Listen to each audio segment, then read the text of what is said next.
एक प्यासे की प्यास जब बुझती देखते हैं तो कैसा फील करते हैं? आप यकीन मानिए कि उस वक्त इंसान के एहसास जो होते हैं ना, वो इंसान अपने अल्फाज में बयान नहीं कर सकता। आप ये देखिए कि आपको बहुत सारे लोग बहुत सारे मसाइल में घिरे हुए नज़र आएंगे, लेकिन इतने सारे लोगों में से अगर एक शख्स उठकर आपको ये जुमला बोले कि भाई मुझे सिर्फ एक घूंट पानी पिला दो, मुझे और कुछ नहीं चाहिए आपसे, तो आप सोचेंगे उस वक्त आपका क्या माइंड सेट होगा ऐसा सवाल सुन के कि यार एक चीज़ जो मैं नल चलाता हूँ वो पानी जो है वो मैं नहाने में जितना मैं पानी इस्तेमाल कर जाता हूँ, उतना पानी अगर मैं इस गांव के लोगों को या इस गोठ के लोगों को मैं दूंगा और ये वो कई हफ्तों तक इस्तेमाल करेंगे और अपनी प्यास उस पानी से बुझाएंगे, तो आप सोचिए कि उस वक्त बंदे का क्या ज़हनी कैफियत होगी। तो ये चीज़ लेकर ये चीज़ हम लोगों ने भी नोटिस की, ख़ासतौर पे जब हम सहराई इलाकों में गए, हमने ये देखा कि हम लोग, हमारे लाहौर में दरिया भी बहता है, हमारे लाहौर में जब चाहें आप नल चलाएंगे तो पानी आएगा। ये बहुत अहम आपने बात की कि हम लाहौर में या हम अपने पंजाब की अगर बात करें तो हमारे पंजाब के अंदर इस तरह के मसाइल नहीं है। एक पानी पीने को अवेलेबल हमें जो है लाजमी तौर पे मुयस्सर आ जाता है, बल्कि बहुत से फिल्ट्रेशन प्लांट्स हैं जो गवर्नमेंट ऑफ पाकिस्तान की जानिब से या पंजाब गवर्नमेंट की तरफ से जो है वो बहुत से अच्छे एरियाज़ के अंदर या बल्कि अंडर डेवलप एरियाज़ के अंदर भी हमें कहीं ना कहीं पे नजर आते हैं। तो अब मैं आपसे ये जानना चाहूँगा, सिंध रिलीफ प्रोजेक्ट क्या है और इसका इनिशिएटिव कैसे लिया? इसका इनिशिएटिव हम इत्तेफाकन हम लोग थरपारकर पहुंचे, क्योंकि हमें ट्रैवलिंग का शौक था, इंटरफेथ हार्मनी वगैरह पे भी हम काम करते थे। इसी चीज़ को लेकर हम लोग थरपारकर पे पहुंचे, क्योंकि थरपारकर में बहुत बड़ी एक तादाद जो है वो हिंदू कम्युनिटी की आबाद है। ऊपर से वहाँ पर हम लोग टीवी पे अक्सर देखते हैं वहाँ का फोक म्यूज़िक, वहाँ का कल्चर, वहाँ के कॉस्ट्यूम्स, वो बहुत ज़्यादा बंदे को अट्रैक्ट करते हैं। हाँ जी, तो ये हम ट्रैवलिंग का शौक लेके वहाँ गए 2012 में, लेकिन वहाँ जाकर हमने जब हालत देखी तो हमें वो मुहावरा याद आया कि दूर के ढोल सुहाने होते हैं। वो सिक्के का एक रुख है जो हमें मीडिया दिखाता है अपने चैनल्स पे, सिक्के का दूसरा रुख ये है कि 2 घूंट पानी के लिए वो 2 मील उनको पैदल चलना पड़ता है।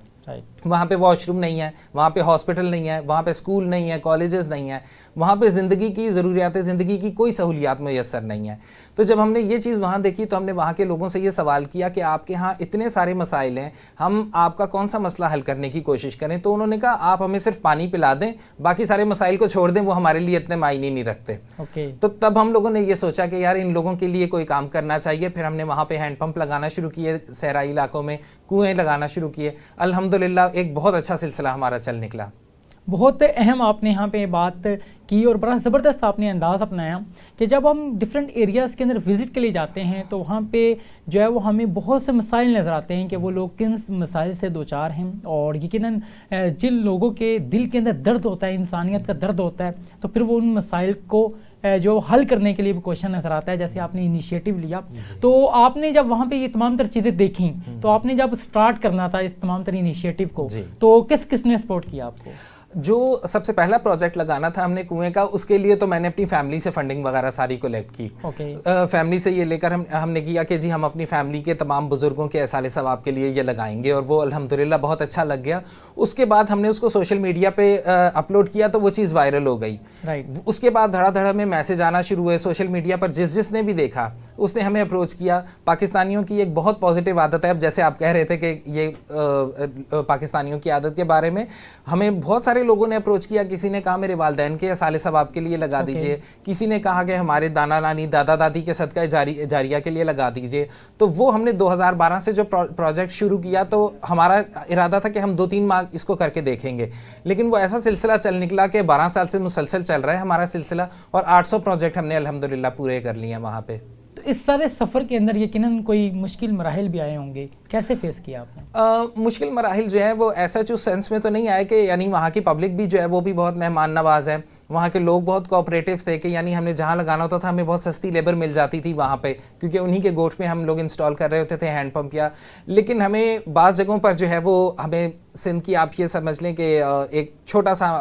हमारा भी शिकवा है, वो शायद आपके चैनल से आगे भी पहुँच जाए, कि वहाँ के जो लोकल MNA और MPs होते हैं उनकी तरफ से हमें बाज़ औक़ात प्रॉब्लम्स वगैरह हम फेस करते हैं कि हमें कुआँ लगा देते हैं, बाद में वहाँ की पब्लिक अगर उनको वोट नहीं देती तो वो हमारा कुआँ बंद करके चले जाते हैं। तो हमें ये चीज़ हमें बहुत ज़्यादा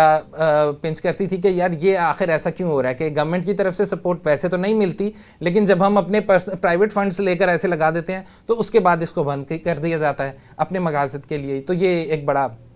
प्रॉब्लमेटिक हमारे लिए सिचुएशन है। अच्छा फरहान, मजीद ये बताइएगा कि फिल्ट्रेशन प्लांट लगा देना यकीनन एक बहुत बड़ी बात है, लेकिन उसके बाद उसकी मेंटेनेंस जो है वो यकीनन कंटिन्यूसली जो है वो आपको चाहिए होती है। तो उसकी मेंटेनेंस के हवाले से आपकी टीम क्या वहाँ मौजूद है या किस अंदाज में करते हैं? उसमें यह है कि वहाँ की अलग अलग तहसीलों में हमारे कोऑर्डिनेटर्स मौजूद रहते हैं, वही विजिट करके आते हैं, वही सर्वे के बाद आके हमें बताते हैं कि यहाँ पे वायबल होगा प्रोजेक्ट या नहीं होगा। बाकी यह कि जो प्रोजेक्ट हम लगा देते हैं उसकी हम जो हमें जो फंडिंग आती है, जो डोनर्स हमें सपोर्ट करते हैं, उसके लिए हमारा उनके साथ पहले से ही मुआहदा हो जाता है कि इसकी आगे चल के जो भी रिपेयर और मेंटेनेंस वगैरह होगी वो उनके जिम्मे होगी। क्योंकि अगर ये रुक गया तो समझे उन्होंने जो एहसाले सवाब या सदका जारिया के लिए लगाया था वो सदका रुक गया। तो वो इस चीज़ में हमारे डोनर्स भी हमेशा बहुत सेंसिटिव होते हैं कि जब कोई रिपेयर का सिलसिला आता है या कहीं मेंटेनेंस का कोई प्रॉब्लम आती है तो हम उन्हें इन्फॉर्म करते हैं, वो फिर फ़ौरन हमारे साथ ताउन करते हैं फाइनेंशियली।